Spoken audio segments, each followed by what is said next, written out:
contender in the world, Alexander Hernandez. Alex, thank you for joining us, sir. How's it going? It's going well. It's going well. We're going to have the first question from Makhachev with MMA fighting. Mike, please go ahead. What's going on, Alex? What's up, man? How's it going?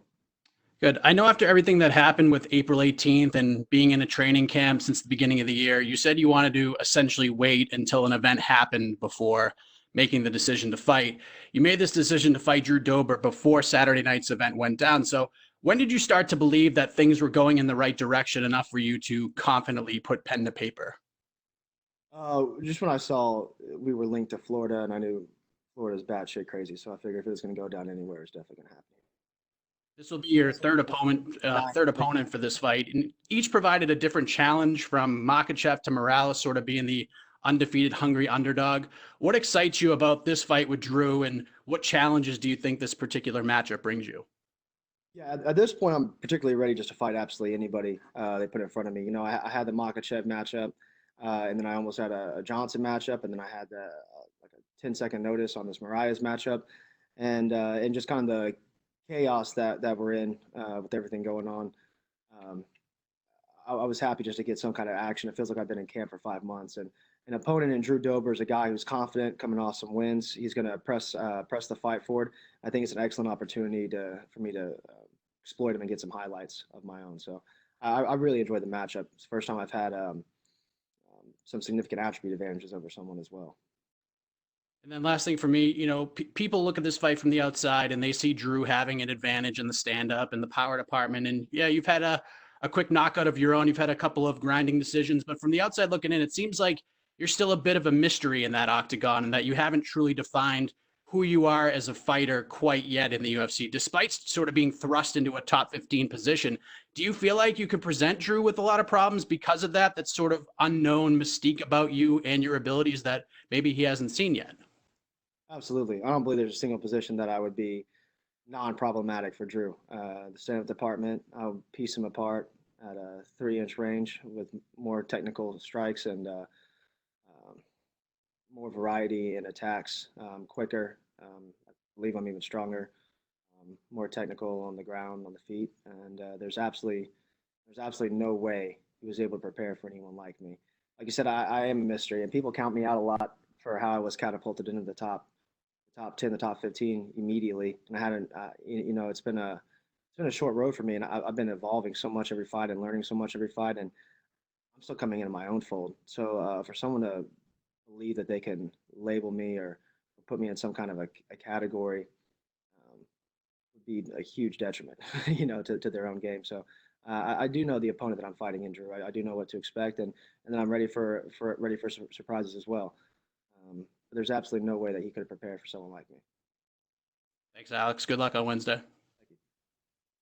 And next up, we have Danny Segura from MMA Junkie. Danny, please go ahead.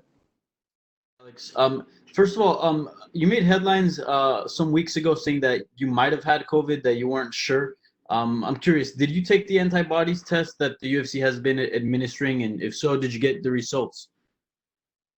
Yeah, I did take the antibody test. Truthfully, I meant to check in with them on that today. I didn't even. I got in at about 11 o'clock last night. Did the antibody test, and they just gave me a thumbs up. So I'm not sure. I'm not sure what it was as far as the results wise. If you do have the antibodies, it's cool. It's just as long as you don't have active antibodies. Right. Yeah, but what I was getting at is the antibodies usually tells you if you've had it or not. So I was wondering if you cleared that up. No, I didn't even ask them. I was trying to get my shit together late night. So I do want to check the day though. Thanks for reminding me. Yeah, for sure, no problem. And yeah, like it was mentioned in the previous questions, you've had sort of several switch of opponents. It ended up in Drew Dober. Are you happy with this opponent? Are you happy with the end result that you got here? Yeah, I do like it. Someone earlier alluded to the fact that just being thrust in the top 15. I haven't really had a time to exploit anyone else in the division. A lot of guys get these kind of like bridge builders on the way to the top, and time to really develop themselves and grow. Every opponent I face has been in the top 15 upon the signing of the contract, whether or not they were at the date of the fight. But I think an opponent like Drew Dober is a veteran. He's game. He's confident coming off of multiple knockout wins in a row, and coming in against me, he's going to press the pressure and press the fight. And that's exactly what I'm looking for. Collision in the center, and I know I'm going to be the faster, more dynamic, stronger fighter. And then again, having the attributes I have over him. I do believe that you need to have attributes to challenge me, and I don't think he has any on me. So I think Drew Dober will make for an excellent highlight reel. And your original opponent was Islam Makhachev. I think that was a fight that a lot of people were excited for, given that you two are rising contenders, very young in a division. Is that a fight that you would like back at some point in your career? Yeah, sure. Yeah, after this fight, let's run it. I spent a lot of time preparing for him, so I would be happy to get that fight going. And that's another point too. The Islam fight, that could have been a grappling exchange. That could have gone a number of ways. This Dober fight I know will be exciting, and so that's kind of why I'm thrilled to have an opponent in Dober, to have a really exciting bout. The Islam fight, I could see it going a number of ways, but I can also see it, keenly being a chess match. So get this Dober fight, get something explosive, and then yeah, maybe reside at Islam or another top 10. Yeah. And just last question, I was wondering if you have any thoughts on Saturday's main event. Justin Gaethje claiming the lightweight title. I mean, it's in your division, a big fight. Any thoughts on that performance and the fight itself? Yeah, he looked incredible. Ferguson's called the boogeyman for a reason. I don't know any human being who takes licks like that and keeps moving forward. It's like his body wants to break composure, but his mind never does. It was extremely impressive. And Gaethje, I called it like three or four, I guess 4 fights ago now. There's kind of a switch that flicked in his game. He's completely developed this level of composure and strategy, and being young in my game and in this organization, that was something that I was looking to do as well. And so I kind of look to emulate Gaethje in some ways like that, in taking a step back, composing myself, and then being strategic in my attacks. And so I thought it was extremely impressive, and it's something that I'm again looking to exploit, come Wednesday as well myself. Thank you, Alex. Good luck. And next up, we have Gabriel Gonzalez from Cage Side Press. Go ahead, Gabriel. Hey, Alex, to go back to the, possibly having COVID, after everything that happened with Youre last week, was UFC, did they just seem to be a little more precautious when you arrived and came in your opinion? I was throwing handshakes and Eskimo kisses to everybody, man. It's all fam over here. All right, gotcha. What have the people around you been saying about you taking this fight? Have there been people in your life that are like, Alex, why are you traveling? Or has everyone just more been kind of like all in for you to get back to work and go out and compete?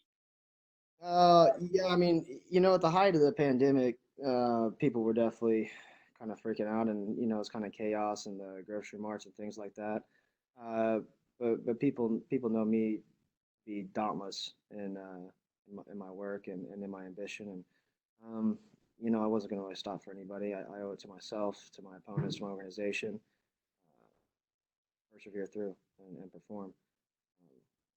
I've got a career, to follow and see through. So no, Sure. it would have fallen on deaf ears. I hear you. Final question for me. Obviously, with everything going on, the whole fight week and being quarantined in the hotel is very different. Can you just talk about what your plan is for the next 50 or so hours until the fight? Yeah, business as usual. I think this is pretty cool this week. Last night I got in. Normally we're here, I guess, five days early. This time, barely just 3, because we got in later yesterday. But got a run at empty city. It was incredible, just running through city at night, and there's no one out. Having our own private spaces and amenities, and then not even having to really deal with much media shit, just doing this real quick and then being out. So I did a morning shakeout. There's a skylight pool upstairs, and hit that this morning to loosen up. I'm gonna hit another workout, a little simulation after this evening to kind of emulate the fight, and then I'm gonna make weight, and then I'm gonna take care of business. So super in and out. My kind of week. It's pretty simple. And then again, everything to accommodate. So it's pretty cool having the privacy that we have. Hey, thank you, Alex. Perfect. Thank you, Alex. That's all we have for you, sir. You are good to go. Awesome. Thanks, guys. Appreciate y'all.